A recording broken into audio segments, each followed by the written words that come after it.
국내 최초의 내륙 운하로 관심을 모았던 경인 아라뱃길이 개통된 지 반년이 지났습니다. 아라뱃길이 개통될 때까지 어떤 일이 있었고 또 지금 어떤 모습인지 화면에 담아봤습니다. 김포와 인천 영종도 앞바다를 잇는 18km 뱃길. 경인 아라뱃길의 처음 시작은 홍수 때문이었습니다. 지난 1987년 경기도 김포 일대를 지나는 굴포천에 대홍수가 발생하자 치수 사업의 필요성이 제기됐습니다. 1992년 국가사업으로 굴포천 방수로 사업이 시작됐고 1995년에는 이 방수로를 확장해 평상시에는 운하로 활용하는 경인 아라뱃길 사업 계획이 발표됐습니다. 총 사업비 2조 2,500억 원이 투입된 아라뱃길은 지난 2009년 6월 첫 삽을 떠 마침내 지난 5월 정식 개통됐습니다. 경인 아라뱃길은 크게 인천터미널과 김포터미널 그리고 이 둘을 잇는 수로로 구성됩니다. 뱃길에 해당하는 주운수로는 서해에서 서울시 강서구 개화동까지 약 18km로 폭이 80m, 수심은 6.3m에 이릅니다. 컨테이너를 240여 개 적재할 수 있는 4,000톤급 선박 2척이 교차해서 지나갈 수 있도록 설계됐습니다. 각 터미널에는 물류단지와 마리나 시설 등이 들어서 있습니다. 네, 아라뱃길의 필요성이 처음 제기된 것은 홍수 때문이었습니다. 이후 물류 수송과 관광 자원이라는 개념이 추가됐죠. 임동진 기자 나와 있습니다. 임 기자, 네. 홍수 예방과 물류 수송 기지로서의 역할 지금 제대로 하고 있습니까? 예, 굴포천 유역은 지대가 낮아서 홍수가 매년 일어나는 지역이었습니다. 하지만 아라뱃길 공사가 시작된 이후 2010년 9월과 2011년 7월 이 수도권 지역에 이 집중호우가 있었는데요. 홍수량이 서해로 배수되면서 수위가 낮아져서 큰 피해를 막았습니다. 특히 아라뱃길의 성과로 수도권 지역의 물류 수송 체계가 변화됐다는 점이 큰데요. 사실 아직까지 물동량은 기대에 못 미치고 있습니다. 대규모 물류 수송은 사실 계약 문제도 있고 쉽게 이 수단이나 경로를 바꾸기 쉽지 않기 때문인데요. 하지만 시간이 지나면서 수송량이 점점 늘어나고 있는 모습입니다. 이에 대해 수자원공사 관계자의 얘기를 한번 들어보겠습니다. 금년 초부터 13척의 화물선이 중국, 일본, 동남아를 포함해서 200여 회 운항을 하였고 그 처리 물동량은 약 26만 톤을 처리하였습니다. 실질적으로는 금년 5월 25일서부터 본격 운항을 하였으며 그 처리 물동량은 22만 톤으로서 매월 20%의 증가율을 보이고 있습니다. 네, 실제로 개통이 시작되기 전 지난 4월의 경우 10,000톤에 불과했던 수송량이 지난달 6만 톤까지 올라왔습니다. 또 초중량물 운송이 시작되면서 기존의 도로 운송으로 힘들었던 부분들이 많이 해소되고 있습니다. 초중량 화물은 일반적으로 무게 43톤, 폭 3m에 높이 4.3m 이상의 화물을 말하는데요.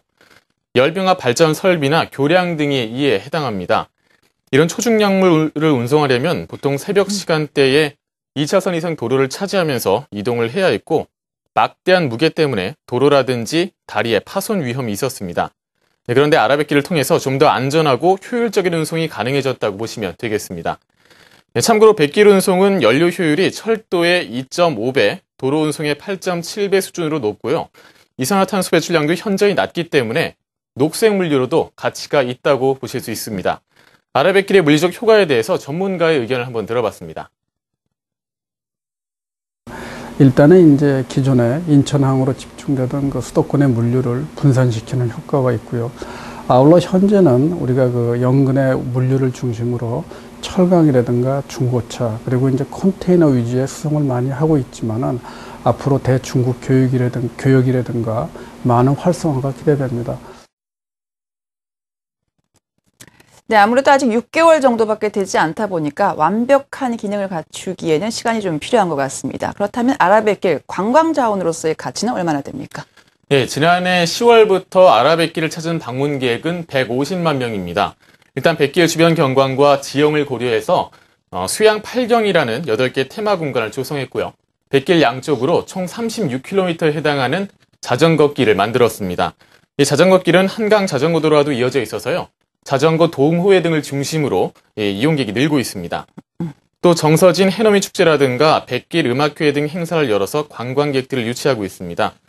이런 것들을 통해서 아라뱃길이 관광자원으로서 발전하고 있는 모습입니다.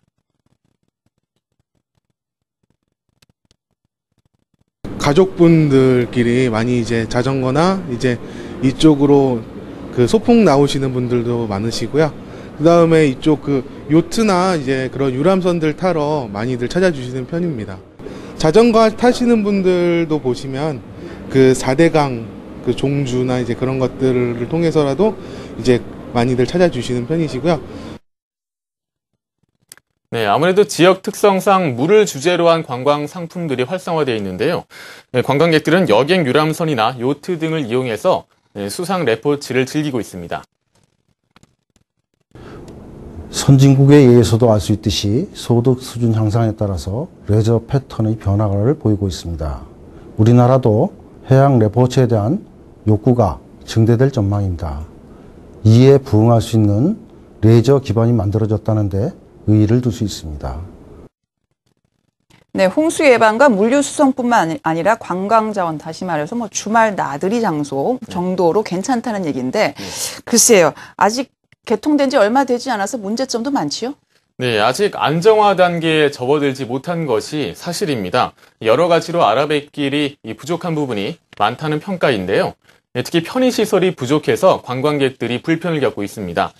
아라뱃길의 대부분 그린벨트 지역에 묶여있기 때문에 작은 시설 하나 설치를 하려고 해도 여러 가지 제약이 많기 때문입니다. 게다가 상당 부분 비용이 들어가기 때문에 해당 지역의 지자체들은 서로의 눈치만 볼 뿐 먼저 나서서 이 문제를 해결하려고 하지 않고 있습니다. 지역경제 활성화를 위해 시급한 과제인 만큼 지자체와 관계기관의 유기적인 협력이 필요해 보입니다. 네, 지금까지 우리 아라뱃길 이야기 해봤는데, 글쎄요, 세계적으로 이 물을 이용한 개발, 이 세계적인 추세라고 합니다. 세계적인 물관리 시장 전망은 어떻습니까? 네, 세계적으로 이 물시장은 2015년이면 1,500조 원 규모의 시장이 될 것이라고 하는데요.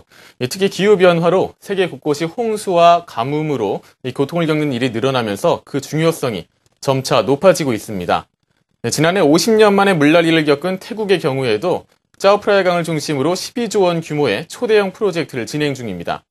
우리나라의 경우 댐이나 보건설, 하천 주변지 관리 등 종합적인 하천관리 시스템을 갖췄다는 평가를 받고 있는데요. 이러한 기술력을 바탕으로 현재 태국 물관리 사업 참여를 추진하는 등 동남아시아와 아프리카를 포함해 15개국의 물시장에 참여하고 있습니다.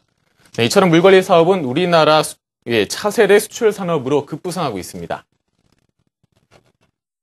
40년간의 축적된 기술과 경험을 바탕으로 94년부터 세계 각국의 수자원 사업을 성공적으로 수행하여 그 우수성을 인정받아 왔습니다.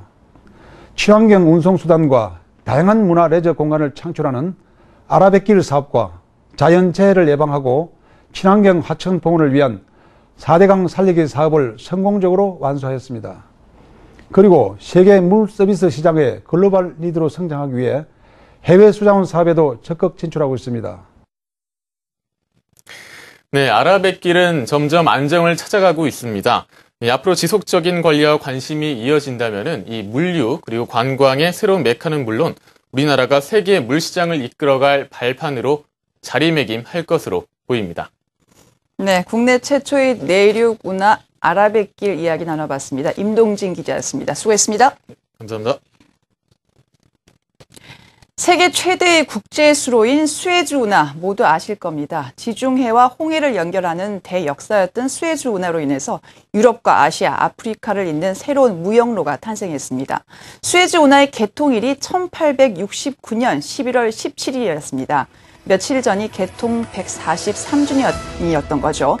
100년 후 아라뱃길의 모습이 더 궁금해집니다. 경제이창 W 다음 주 이 시간 다시 뵙겠습니다. 고맙습니다.